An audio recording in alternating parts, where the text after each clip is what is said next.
y cosas negativas en este sentido. Y cuando el Polo se para y con franqueza hace estas precisiones, no faltan colombianos, inclusive colombianos buenos, a quienes yo respeto, que se ofuscan y se molestan y se irritan porque el Polo está en la oposición.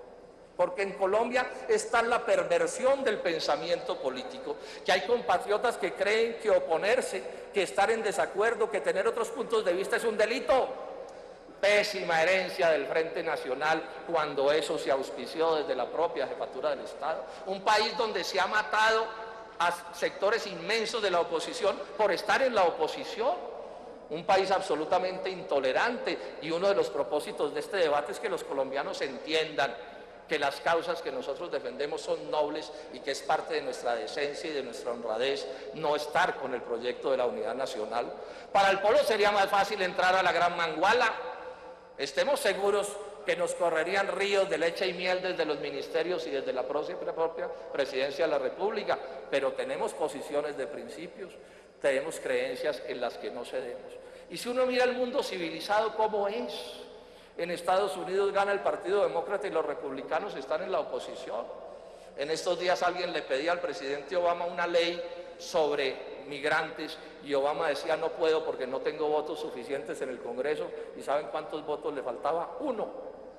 Pero hay del republicano que para ganarse una prebenda en esa votación vote como demócrata porque traiciona sus principios y es severamente sancionado por la opinión pública. En España gobiernan los socialistas y el PP está en la oposición y dura la oposición del PP. En Francia gobierna Sarkozy y los socialistas están en la oposición. Eso es lo que sucede en las repúblicas medianamente civilizadas. Solo aquí la oposición se sataniza y se presenta como una cosa horrenda que más le valiera no existir sobre la faz de la tierra. En una república como la nuestra, con un tipo de democracia tan poco democrático como el que padecemos, la falta de oposición que infiguraría ni más ni menos, senadores y colombianos, que una dictadura, porque a nadie le van a meter el cuento de que en Colombia todo el mundo está de acuerdo con las ejecutorias del gobierno anterior, o con las de César Gaviria, o con las de Juan Manuel Santos. Eso sería una monstruosidad, una especie de engendro impuesto a la brava, que no resiste análisis, en un análisis medianamente democrático. Pero además yo les hago esta pregunta: si en el gobierno de Álvaro Uribe pasó lo que pasó con la oposición del Polo, y en esos días incluso con la del Partido Liberal que desafortunadamente abandonó, si pasó lo que pasó, ¿qué hubiera sucedido si no hubiera habido oposición? Ustedes se imaginan a los muchachos del presidente o Andrés Felipe Arias solitos por ahí haciendo de las suyas sin la presencia de una oposición. Si no hubiera habido los articulistas que en los medios de manera patriótica se la jugaron en la defensa de sus puntos de vista, ¿qué hubiera pasado? Si la Corte Suprema de Justicia se le hubiera arrodillado a los designios del presidente de la República, ¿dónde estaría Colombia? En cualquier parte de un mundo parecido al colombiano, la falta de oposición es una monstruosidad, pero en Colombia, más de la mitad de la población en el hambre y que no haya oposición, 70% en el desempleo o en el rebusque y que no haya oposición, corrupción que apesta y que no haya oposición, violencia de todos los tipos y que no haya oposición. Por supuesto que no vamos a renunciar a nuestro papel. Con todo orgullo y con todo honor, el Polo Democrático Alternativo aspira a representar a los millones de colombianos que no votaron por Santos, que no están de acuerdo con el gobierno de Santos, que buscan una transformación profunda de la vida del país, que no pretende sumarse a las minorías que mangonean a cambio de renunciar a una determinada manera de pensar a cambio de un plato de lentejas. Nos mantenemos en nuestras posiciones, con nuestras razones y con nuestros argumentos, y si el doctor Santos le da por poner un bombillo en una escuela, pues no gritaremos que abajo el bombillo.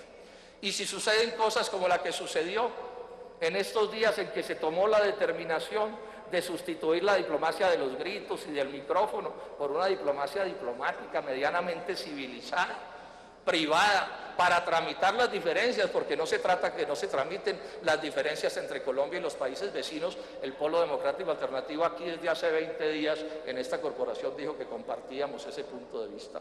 Luego tampoco caben las estigmatizaciones que dicen que es que nos oponemos absolutamente a todo. No, estamos hablando de los hechos fundamentales. En algo tendrían que acertar por lo demás, porque sería el colmo que se gastaran 150 billones de pesos al año y no hicieran nada, absolutamente nada. No, tampoco. Entendemos pues de qué se trata y de qué estamos hablando. Por último, señora presidenta, entrando a la parte final de esta intervención, ¿cuál es el lío que tenemos con la oposición? Colombia no es un país corriente. Colombia es una anormalidad de país por muchas razones, no solo por la violencia, sino por el estilo que se implantó desde la administración anterior.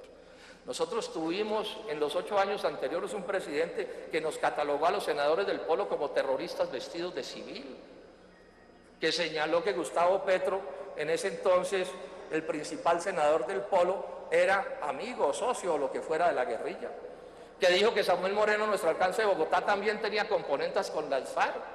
De la misma manera se refirió a Carlos Gaviria. Ese es el país en el que estamos, este es el país del que estamos hablando.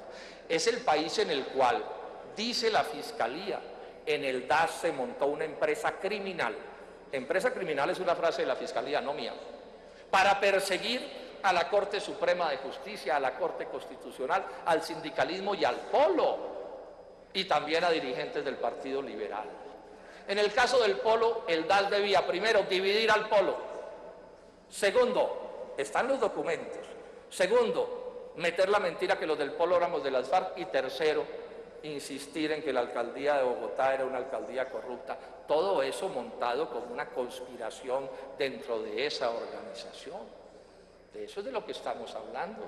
Es el tipo de cosas que han venido sucediendo en Colombia. ¿Cómo sería esto que pasó en el DAS? Que Juan Gosaín, director de RCN, dijo esto: estos no son chuzadas, esto es el espionaje más horrendo y asqueroso y repugnante del mundo, son atentados terroristas, y dijo otras cuantas cosas más. Juan Gosaín, refiriéndose a lo que sucedió en el DAS: de allá es que venimos. La táctica del uribismo fue clara: había que liquidar al Polo, por la vía de dividirlo o por la vía de convertirlo en un partido de derecha, porque también lo intentaron y son muchas las cosas que nos permiten sostener esa afirmación. O sea, Álvaro Uribe Vélez no quería que existiera una fuerza como el Polo Democrático Alternativo. ¿Qué va a pasar ahora con el nuevo gobierno, señora presidenta? En lo económico y en lo social ya he dicho que Santos 1 es Uribe 3. No hay nada que hacer, esos son los hechos, se puede demostrar hasta la saciedad, libros sobre eso. ¿Qué va a pasar en lo político? Han dicho que vienen tiempos distintos, pero nosotros no olvidamos, y tenemos el derecho a no olvidarlo, que todo el uribismo que hoy está en el santismo no elevó su voz en los 8 años anteriores para oponerse a los desmanes de los que hemos sido víctimas. No olvidamos que el doctor Juan Manuel Santos fue nada menos que el ministro de Defensa de ese gobierno espantoso, violador de los derechos humanos, hasta el punto de que en el propio Estados Unidos no le consiguen un tratado de libre comercio porque no fue capaz de ganar un examen en derechos humanos. Ese es el pasado que tenemos. Han dicho que las cosas van a modificarse. Ya veremos. Pero de entrada diremos también que juzgaremos a la gente por lo que hace y no por lo que dice de sí misma. El doctor Uribe se fue y todavía insiste en decir que aquí no pasó nada, que estas fueron las garantías democráticas para todos y que Colombia es un ejemplo para poner ante la faz de la tierra. Y me hago una pregunta clave en estos debates. El problema de la separación de los poderes no es intentar arrodillar a la Corte Suprema a látigo, intentar arrodillarla mediante lisonjas, mediante carantoñas, mediante otro tipo de mecanismos, también es una práctica indebida que desde ya hay que rechazar. ¿Cómo es el problema de los derechos de la oposición? Nosotros aspiramos a que en el ordenamiento jurídico colombiano no para el polo, sino para la oposición en general, se reconozcan una serie de principios. Ya en el artículo 112 de la Constitución está dicho que declararse en oposición es un derecho y que ese derecho concede más derechos.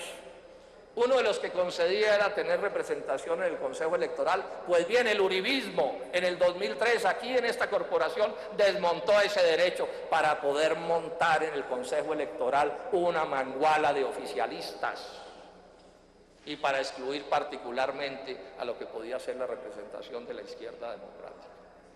Estamos planteando cosas como por ejemplo un derecho de réplica ampliado, es decir, que podamos debatir con el jefe del Estado, no solo en el momento en que nos agrede o se venga con desproporciones, sino en el debate político sobre los asuntos económicos y sociales. Estamos planteando también que la oposición tenga silla, repito, no es el polo, es la oposición, mañana la oposición pueden ser otros, que tenga silla en la Comisión Asesora de Relaciones Exteriores, en la Comisión de Acusaciones de la Cámara, que tenga presencia en el Consejo Nacional Electoral, que estuvo por Constitución y que escamoteó el Congreso colombiano, y que podamos regir los organismos de control como la Procuraduría, la Contraloría, la Defensoría del Pueblo y la Fiscalía. Sobre la agenda legislativa, ya veremos. Fuimos claros en decirle al doctor Germán Vargas Lleras el día en que nos reunimos con él, que nos reuníamos como la oposición y que el propósito no era, por supuesto, que la agenda legislativa del gobierno fuera nuestra agenda. No somos inocentes. El santismo llega con su propia agenda legislativa y con sus propias propuestas que seguramente votaremos en contra porque tenemos maneras diferentes de ver las cosas, y nosotros presentaremos nuestras propias propuestas y ya veremos en el debate, y en lo que coincidamos, coincidimos y no pasa nada. Pero sí vamos a plantear derechos para la oposición, para adelantar ese debate. Yo me pregunto, ¿no va a haber miembros de la oposición como coordinadores ponentes de los principales proyectos? ¿Ese derecho le va a ser negado en la práctica a la oposición? Aquí nos negaron en los hechos un derecho que está consagrado en la Constitución y que refrendó un fallo del Consejo de Estado, que es el derecho a tener silla permanente. Nosotros, los del Polo, los únicos que nos hemos declarado en oposición en las mesas directivas de la Cámara y del Senado. Sobre el caso del control político, otro tema a ventilar. Se va a seguir aquí con la ficción de que el control político es la función de la oposición y del gobierno.